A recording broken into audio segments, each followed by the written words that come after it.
Sagittarius, my wild pony. You're going to enter this month wild as ever because there's a new moon in fellow fire sign Leo. And this makes you frisky. You're like, yes, I remember who I am. I want an adventure and I want one now. And you are feeling like, right, I've got to make some changes so that I can explore again, so I can learn, so I can feast on life, feast on knowledge, feast on new experiences and express my unique soul. That is the vibe of this new moon. What I always say about a new moon, no doubt you're familiar if you've listened to me before, is of course, to take full advantage of this, we have to shed to be able to go through into the new and to upcycle our experience and to move to the next level. So what do you need to let go of? What is stopping you exploring? What stopped you being the wild pony recently? Are you at the end of a cycle?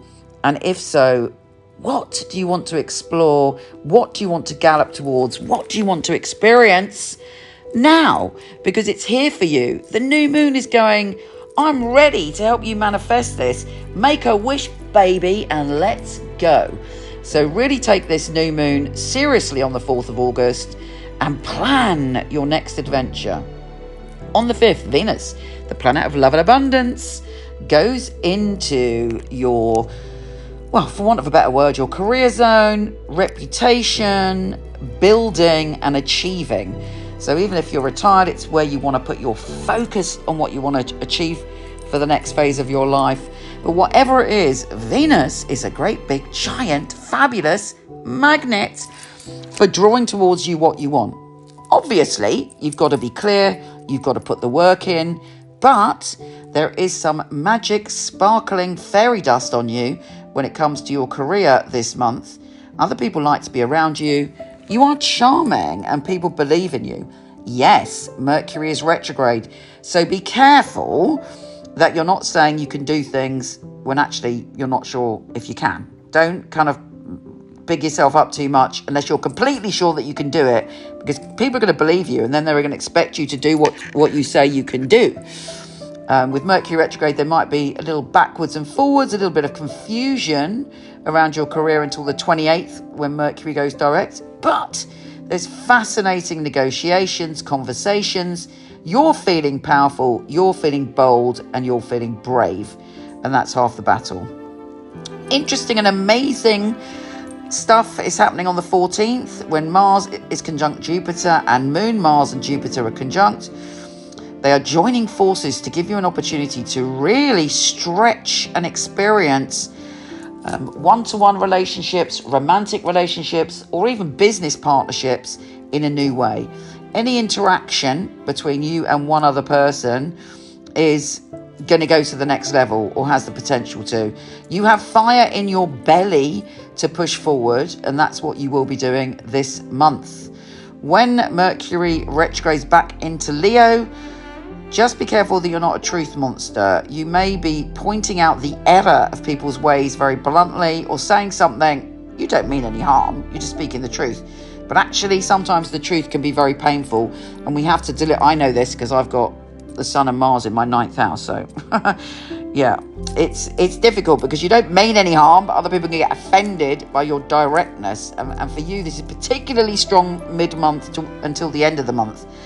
But equally, you'll be having very exciting conversations with all sorts of eccentric and interesting people. I hate the word eccentric. Let's say unique souls, mavericks. And those are the people that you're drawn to. And it may be that you get together with another maverick soul, another wild one like you, and you come up with an idea that will be very, very beneficial to both of you. 19th is another big day. There's a lot going on in the sky. And you'll be thinking about what you want to commit to, who you want to commit to, and how you're going to do it.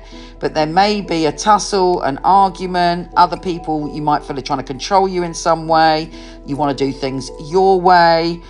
The full moon in Aquarius is in your communication zone. So with that full moon, there is a very important conversation to be had.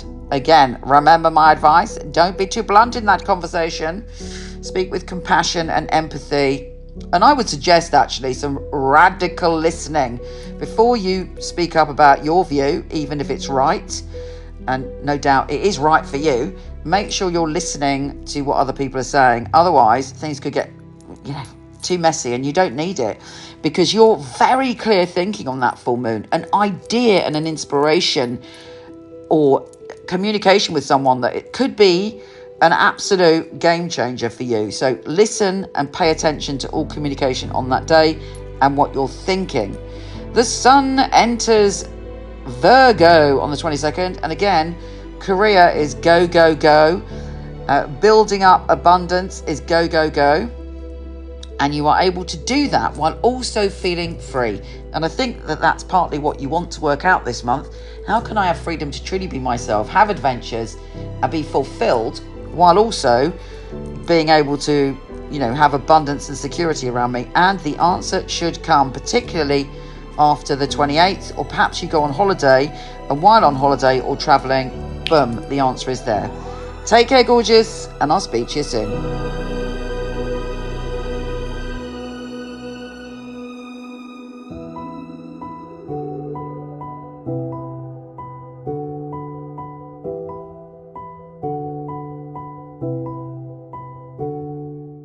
So here is the deck. I love the box. Got some of the tarot heroes on the front that are in my deck, which I'll tell you about later. It is flip top. How fabulous is that? I love that.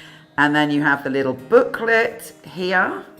Little nuggets of information about each card. Here they are. Notice the gold. The Fool. The Magician. The High Priestess, which is so important because it is Pamela Coleman Smith. She was the illustrator of the original Rider-Waite. And I have 3 Lovers cards. The Chariot, Strength, the Hermit, various heroes here. This is Anna May Wong. So I've got this leaflet that comes with the pack. It gives you one line of straight to the point wisdom about it. But this is the book. And I'm so pleased with it, because what I aim to do with this deck is to inspire your own psychic ability, but also to empower you and uplift you every day with the message of the card. Let's take a look inside. In it, we've got the meanings and readings. All my knowledge is in this book, all my love and all my heart. I talk to you about my journey, and I talk to you, most importantly, about how to dive in and learn the tarot really quickly, because that's the way I roll. Very easy guide. I talk to you about reversals and how to empower yourself and feel the love of the tarot. And then there's a little space where you can do your readings. And at the back, really importantly, I talk to you about all the card characters, the amazing things they did in the world to inspire us. Just to give you a taster, let's pull a card to see what we've got. Well, that is a great card. The 9 of Cups, the Wish card. The most basic interpretation of the 9 of Cups is that you're being given a massive cosmic yes. This book is my life's work. I've been doing tarot basically from when I was born. It's been a lifelong passion, and you're always learning when it comes to tarot, and I've tried to put everything I know and all the magic and how you can learn quickly. You can get them from Amazon, Barnes & Noble, and potentially order them from your local bookshop and support your local bookshop. These carry my heart and my soul, and I thank you for being on this journey. You inspired me to do it because I wanted to have an inclusive deck. So I thank you for being my inspiration.